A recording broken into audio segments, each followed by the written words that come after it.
It's Monday. Hello, and welcome to the Weekend Recap by Rabona TV, where we go through the top 5 leagues plus a couple more. I guess top 4 leagues plus a couple more. We're very happy to have you, so let's get started in France. The strange start to PSG's season continues, which sounds weird to say considering how good the record is in Ligue 1. While they defended admirably against City midweek and perhaps benefited from some wasteful finishing from the citizens, the balance was off again this weekend against Stade Rennais. All of this despite the fact that in the first half, around the 15th or 20th minute mark, they started to really click into gear in the attack. Messi and Mbappe looked fantastic together. Neymar was getting involved. Verratti was dominant. But then, against the run of play, they conceded right before the half. And then, on the other side of the half, they conceded again in the 46th minute. 2-0 down in a matter of minutes. It seems like when they are playing on the counter, everything works fine for them. But when they are trying to dominate the ball and force the issue and their opponent stands off of it, they're extremely vulnerable to counterattacks. And in that second half, yes, Mbappe had a goal cancelled, but other than that, they had plenty of difficulty in breaking down the Rennes defense. And I do start to wonder if there is just an inkling of doubt creeping into the minds of some of the players when it comes to their sort of support or their belief in Pochettino. Maybe I'm just being a tinfoil hat armchair body language expert, but when Verratti, Neymar, and Idrissa Gueye were all taken off in one fell swoop, all of them looked a bit perturbed, and the images of them talking on the bench added to that. But on the flip side, it could have been regular frustrations at the fact that they were losing 2-0 and the match wasn't as easy as perhaps it should be with that wealth of talent. PSG's first loss of the season. Anyways, elsewhere in France, we saw Lens become the second best team in the league with a 2-0 victory. They've lost just once thus far, just like PSG now.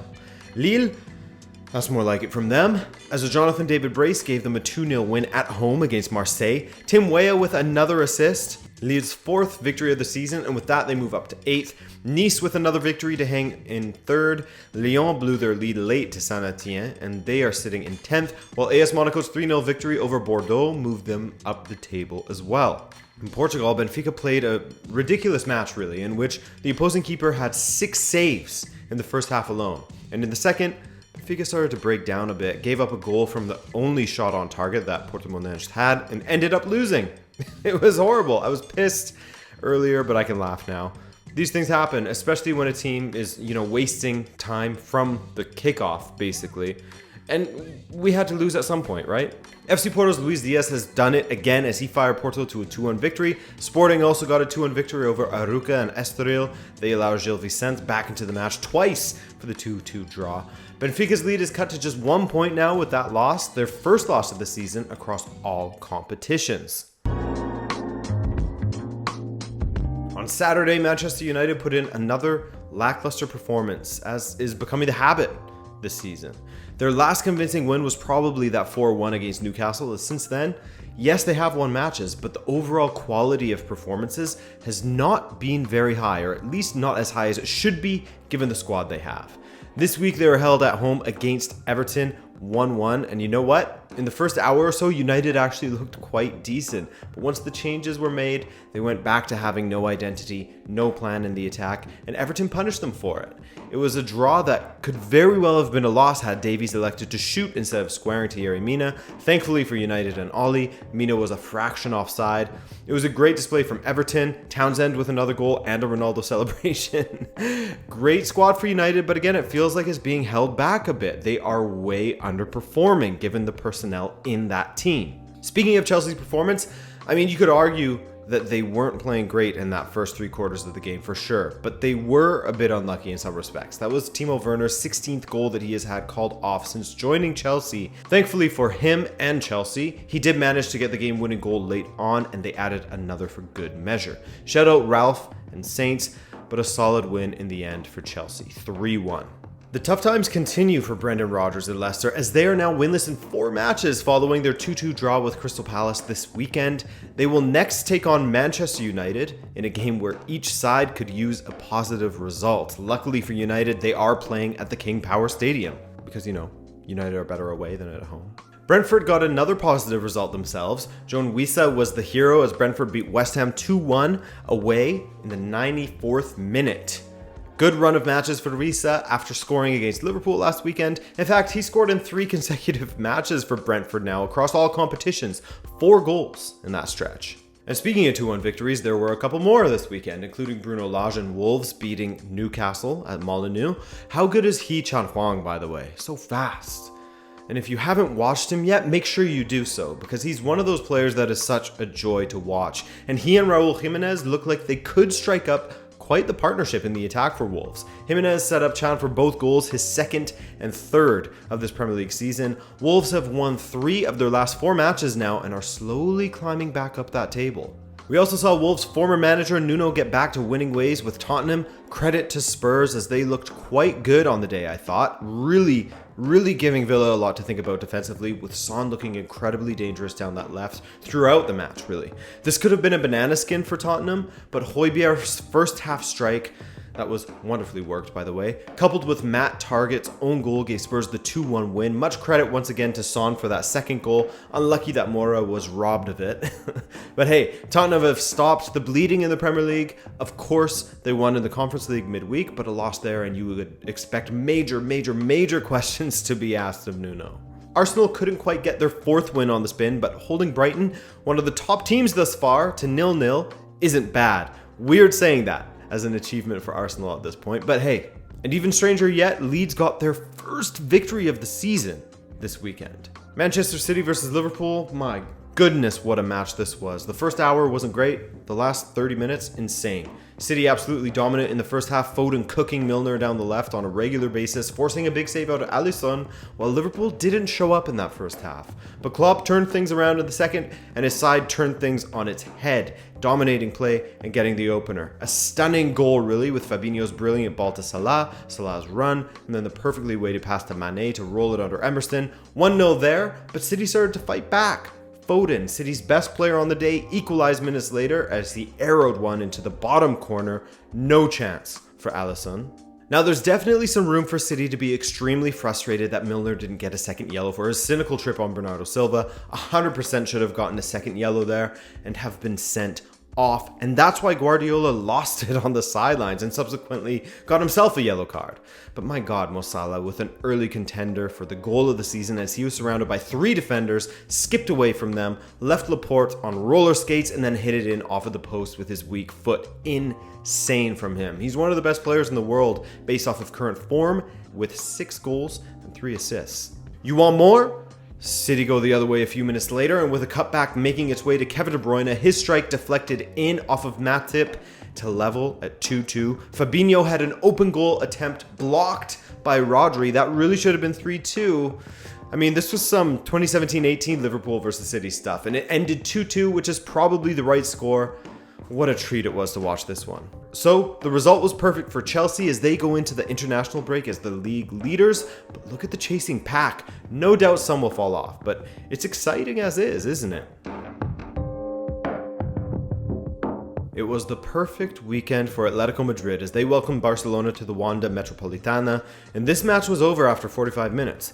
The sad state of Barca continues for the moment, probably for a while, to be honest, as they were 2-0 down after a half with Lemar and Suarez taking turns converting and setting each other up. Shout out to João Felix, who was playing one of his best matches for Atletico in recent memory, an integral role in the build-up to each goal. Not a single shot on target for Barcelona in the first half, and while they did trouble Oblak twice in the second half, it didn't hide the fact that it was still another smelly performance from them. 2-0 Atleti. What made their weekend even better, Atleti's that is, well, this weekend really was the Barcelona clubs versus the Madrid clubs, and it ended with 1 win apiece for the cities of Barcelona and Madrid in their mini-series this weekend, as Espanyol hosted Real Madrid, and my goodness, did they ever expose that Real Madrid defense on a couple of occasions.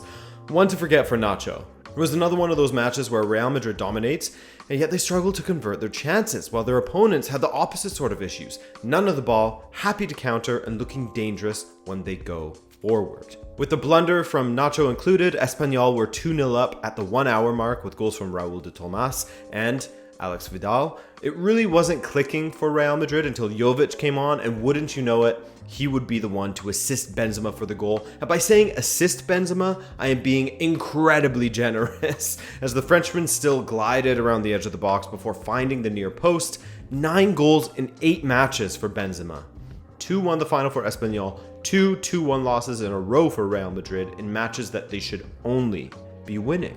Mallorca, they're slowly becoming another La Liga Rabona TV side, aren't they? I've had fun watching them this season, and this weekend they got another victory. No Kubo, still, but no problem, as they won 1-0 over Levante to take their record up to 3 wins, 2 draws, and 3 losses. It seemed like Bordala's ball was hitting early doors this season for Valencia, but their last 4 matches they have gone winless. This weekend they took on Cadiz, and that ended 0-0. They really should be winning these kinds of matches.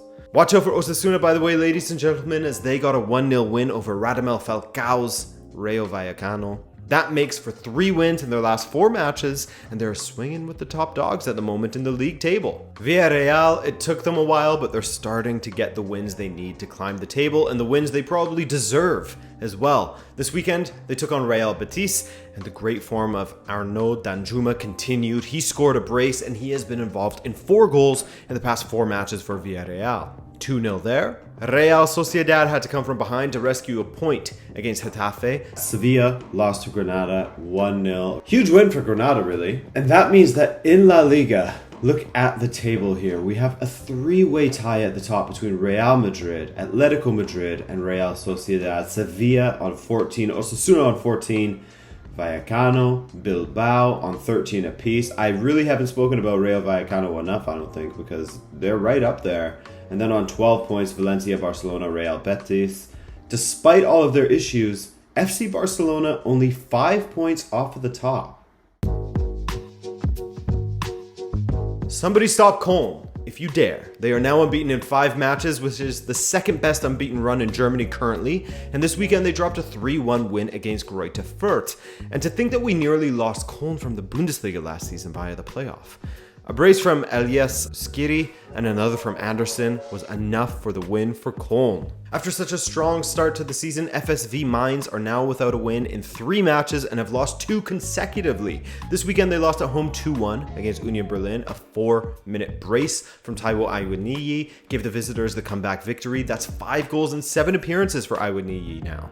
Great stuff for him after making his loan move from Liverpool a permanent one this summer for about £6.5 million.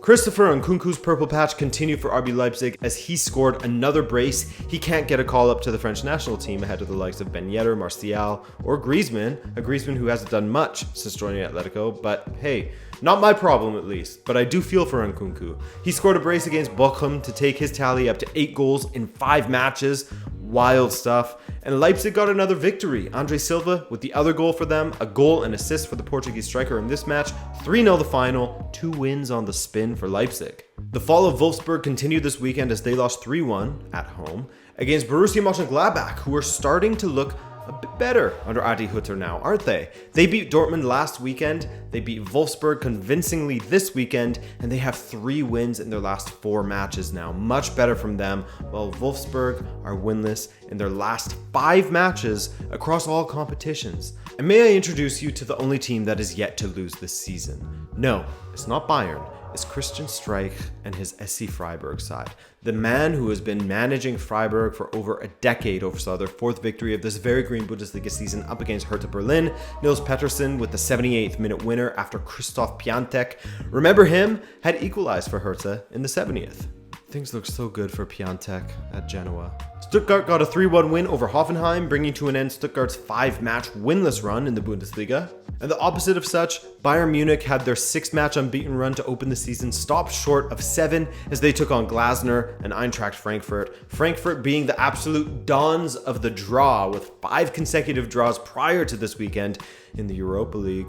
In the Europa League, Frankfurt broke their winless run and got their first victory of the season with a 1-0 win over Antwerp, and that form carried over to the domestic competitions. Playing at the Allianz Arena, Leon Goretzka opened the scoring at the 29th minute as Lewandowski played setup man with a finely weighted touch through, and Goretzka picked out the bottom corner perfectly. 5 minutes later, and some imperfect marking from a corner, saw Hinteregger nod home Kostic's cross to level things up for Eintracht Frankfurt. But my goodness, one of the plays of the game for me was Kevin Trapp making a ludicrous save in the 56th minute with Lewandowski trying to head home from point blank, only for Trapp to kick out a foot to stop the ball. That save would be vital, as in the 83rd minute, cross-stitch struck from a sharp angle, and honestly I'm surprised that he managed to beat Manuel Neuer with that. He made just one other save in this match, while Trapp had 10! That speaks to how this went for Nagelsmann, and in turn, Bayern's first loss of the season across all competitions. Bayer Leverkusen continued their exciting start to the season as they won 4-0 away to Arminia Bielefeld. Another match day and another contribution from Florian Wirtz. He's just outstanding, this time getting an assist as he set up Patrick Schick. Prior to that, however, Moussa Diaby scored his 4th of the season, while Schick is now on 6 from 7 appearances in the Bundesliga. He scored a brace yesterday. Demir Bay put the final nail in the coffin from the penalty spot in stoppage time. Leverkusen with their 3rd consecutive win, their only loss being that wild 4-3 loss against Borussia Dortmund from a couple weeks ago. And with that record, they're actually 1 point ahead of Dortmund as they sit in 2nd and are now just 1 point behind Bayern. Shadow Freiburg, who are level with Dortmund, Wolfsburg, Köln, and Union Berlin are not far off either. Probably the most shocking result of this weekend in Italy will have been how Lazio followed up their great Derby della Capitale victory with a limp 3-0 loss away to Bologna. Musabero was sensational, a thorn in Lazio's side throughout as he scored the opener and then 3 minutes later set up Thete to double Bologna's lead. In the second half, he grabbed another assist, a goal, and 2 assists for him. Fantastic stuff from Barrow. Lazio heading out to the international break on a low for sure. Acerbi getting that red card for arguing, 2 yellows for his verbal tirade against the referee in a matter of seconds. It really is a no bullshit policy from the referees this season when it comes to arguing, isn't it? Hellas Verona are still in great form as they're extending their unbeaten run to 4 matches with their 4-0 victory over Spezia. The match was over after 42 minutes really as Gio Simeone opened the scoring and later set up Verona's 3rd. He's been involved in 3 goals in the last 2 matches. Verona are really becoming a team to watch, aren't they? Always entertaining to watch them. They've scored 15 and conceded 14. Juventus was able to get a massive victory in the Turin derby over the weekend. They looked poor in the first half, didn't they? With Pobega and co dominating the match. Juve incapable of getting anything going in the attack via Moise Kean and Chiesa. But in the second half, that all changed, and they turned the match on its head. Torino was dominating the ball in the first half, Juve was dominating it in the second and smothering Torino. Eventually, the winner came via Locatelli, slick finish in off of the post from around the edge of the 18. 3 wins on the trot for Juve as they inch up the table. Inter remained unbeaten as they came from behind to beat Sassuolo 2-1. Berardi with the goal from the penalty spot just 22 minutes in, but Dzeko and Martinez bailed out Inter as Inter were thrashing Sassuolo in the second half. The Bosnian scored his 6th for Inter as he has scored in 4 consecutive matches in Serie A, while Martinez scored his 5th from the penalty spot. Sampdoria and Udinese continued the trend of high-scoring Serie A matches this weekend. More goals in Serie A per game than any other league, by the way, as these 2 clubs played out a 3-3 draw. Salernitana, they got their first win of the season up against Genoa, so shout out to Salernitana upon their return to Serie A. AS Roma bounced back with a 2-0 win against Empoli as Mkhitaryan scored and assisted on the day. Lorenzo Pellegrini's dream start to the season continued as he scored once again. He's been probably their best player, the 4th goal in his 6 starts for Mourinho. Atalanta made some dreadful mistakes in the first half to gift AC Milan a couple of goals, one of which coming in the first minute of the game for Milan captain on the day, Davide Calabria. The other fell to Sandro Tonali, who for me was the man of the match. He's continuing to do extremely well this season. But the 3rd goal for Milan, brilliant counter-attacking football from Theo Hernandez, great run from him, and Rafael Leão kept his strong scoring streak going with a brilliant strike into the top corner that Juan Musso had no chance at saving. 3-0 Milan at that point, but a penalty converted by Zapata for a handball late, and a goal from Pasalic in stoppage time would make it far less comfortable for AC Milan. 3-2 the final, but a win's a win, and honestly, the score at 3-2 really flattered Atalanta, as Milan were definitely way better than them. And finally, the best team in Serie A as things stand, Napoli, got yet another win as they beat Fiorentina 2-1 away to take themselves to the top of the table. 7 wins from 7 is insane. AC Milan with 6 wins and a draw sees them in 2nd, just ahead of Inter, while Roma is circling just behind them in 4th. And that's all, guys. I hope you enjoyed the matches this weekend, and I hope you enjoyed this international break. Could be difficult for those who hate international football, as there's about 2 weeks until we're back to club football again. But I'll continue to bring you the content throughout the break. Have no fear, I will keep you entertained. My name's Adrian, and have a good one. Ciao!